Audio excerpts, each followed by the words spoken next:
आप देख रहे हैं फतेहपुर हलचल यूट्यूब चैनल और मैं हूं रमेश मोहन सुखोई। मुझे विश्वास है अब तक का आपका दिन शुभ रहा होगा। आप स्वस्थ होंगे, सानंद होंगे और प्रसन्न होंगे। साथियों, देश में बड़ा अफरा तफरी का माहौल है। 22 अप्रैल को पहलगाम में जो आतंकवादी घटना घटी और उससे जो निर्दोष हमारे पर्यटक मारे गए और बहनों के सिंदूर छिने, उसके बाद जिस तरह का माहौल भारत सरकार ने बनाया, पूरे देश में एक युद्धोन्माद का वातावरण बना और 7 मई को भारतीय सेनाओं ने पाकिस्तान में जाकर के कुछ आतंकवादी ठिकानों को ध्वस्त भी किया। यहां तक किसी को कोई आपत्ति नहीं थी। पूरा देश, सारे विपक्षी दल, सारे पत्रकार, सारे मीडिया चैनल सरकार के साथ थे।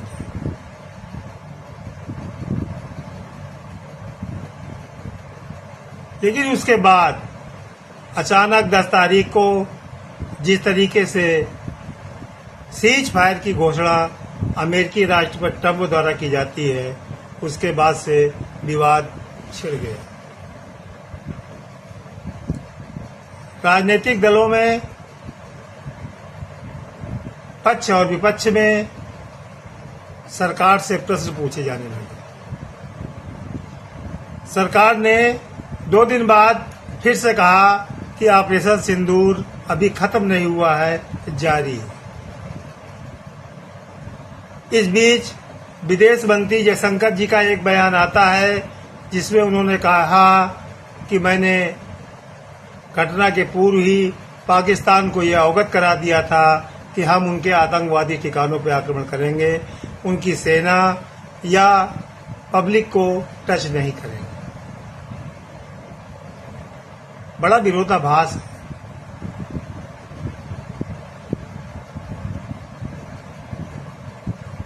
अगर युद्ध हुआ नहीं तो युद्ध विराम कैसा?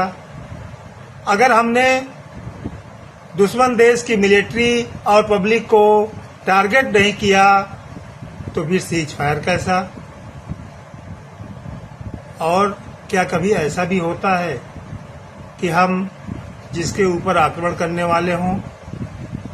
पूरी दुनिया जानती है कि पाकिस्तान में आतंकवाद को प्रश्रय देने वाली वहां की सरकार और सेना है, और उसी सरकार को हम बताकर आतंकवादियों पर आक्रमण करने की बात कर रहे हैं। तुर्रा ये कि कोई प्रश्न न पूछे। इतिहास साक्षी है, 1962 में जब चाइना ने हम पर आक्रमण किया था और हमारी सेना हार रही थी, उसी युद्ध के दौरान ही उस समय के संसद में विपक्ष के नेता अटल बिहारी वाजपेयी ने तत्कालीन नेहरू सरकार से आग्रह किया था कि संसद का सत्र बुलाया जाए और पूरी स्थितियों से संसद को अवगत कराया जाए। जवाहरलाल नेहरू ने तत्काल संसद बुलाई और संसद में सभी दलों को वास्तविक स्थिति से अवगत करा करके सभी का सहयोग लिया। 26/11 की बम्बई घटना के बाद भी मनमोहन सिंह सरकार से संसद बुलाने की मांग की गई और उन्होंने संसद बुलाई भी। यहाँ तो लगातार विपक्षी दल संसद का सत्र या सर्वदलीय मीटिंग बुलाने की बात कर रहे हैं, लेकिन सरकार राजी क्यों नहीं हो रही? क्या छिपाना चाहती है सरकार देश से, जबकि विदेशों में प्रतिनिधिमंडल भेजे जा रहे हैं?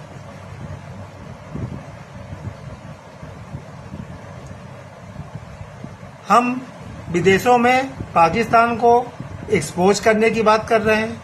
क्या पाकिस्तान अब तक दुनिया में एक्सपोज नहीं है?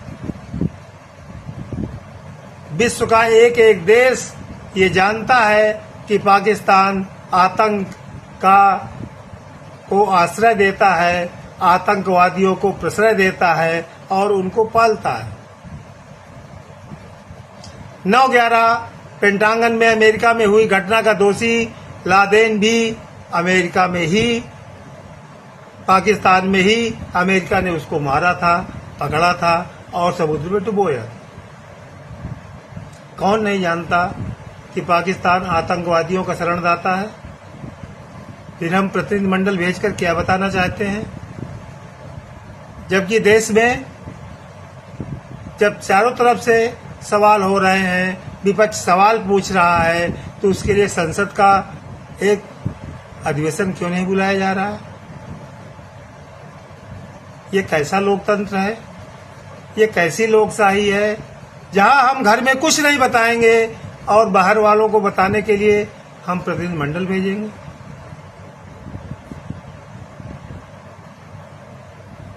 उससे भी बड़ी विडंबना तो ये है कि हमारी सेनाओं ने अपना पराक्रम दिखाते हुए दुश्मन देश के अंदर में घुस करके 100 आतंकवादियों को मार गिराया। लेकिन वो जो 4 आतंकवादी 100 किलोमीटर अंदर आकर पहलगाम में हमला करते हैं, उन आतंकवादियों का आज तक पता नहीं चला। ये किसका फेल्योर है?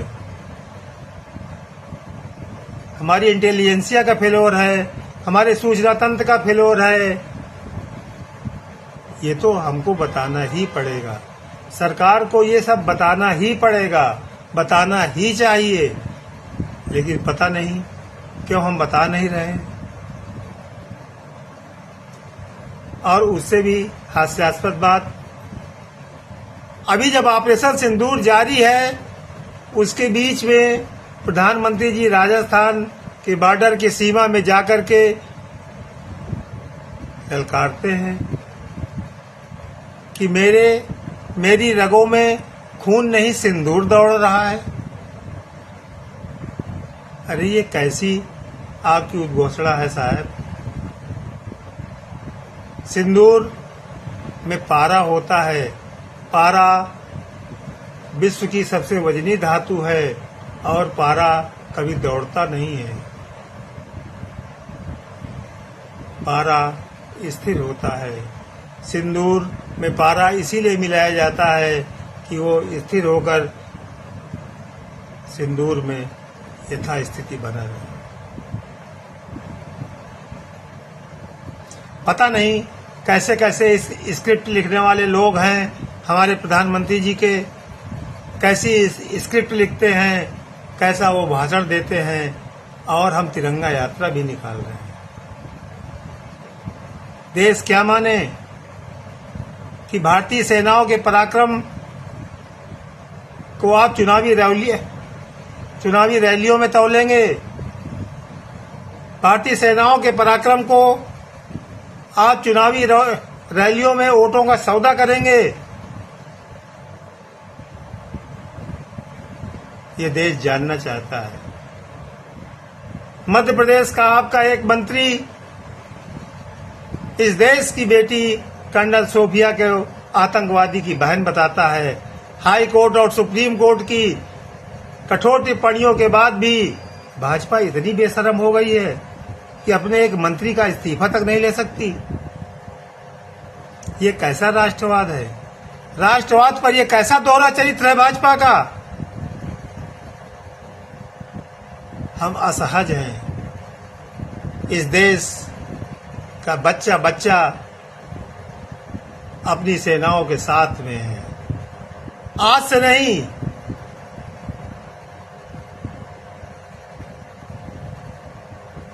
हमेशा से।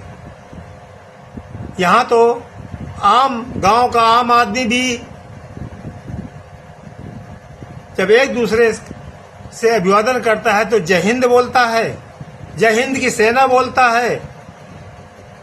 फिर सेना का दुरुपयोग ये सत्ताधारी दल क्यों करते हैं? सेना किसी एक की नहीं, किसी एक पार्टी की नहीं है। सेना इस देश की है, सेना हिंद की है, सेना हिंदुस्तानियों की है और हिंदुस्तानियों को अपनी सेना पर पूरा गर्व है। आज समय आ गया है, सरकार को सब कुछ सच सच बता देना चाहिए। संसद का अधिवेशन तत्काल बुलाना चाहिए और उस पर व्यापक बहस होनी चाहिए कि आखिरकार हमने ये सीज फायर किसके कहने पे किया, क्यों किया। हम मान लेते हैं डीजीएमओ की बात कि पाकिस्तानी डीजीएमओ ने हमसे आग्रह किया। हम इतने दयालु हो गए कि उस दुर्दांत आतंकवादी देश के डीजीएमओ की बात मानकर हमने सीज फायर कर लिया।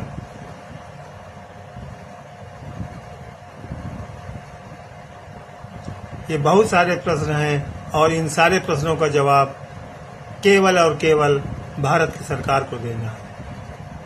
आप देख रहे हैं फतेहपुर की हलचल और मैं हूं रमेश मोहन शुक्ला।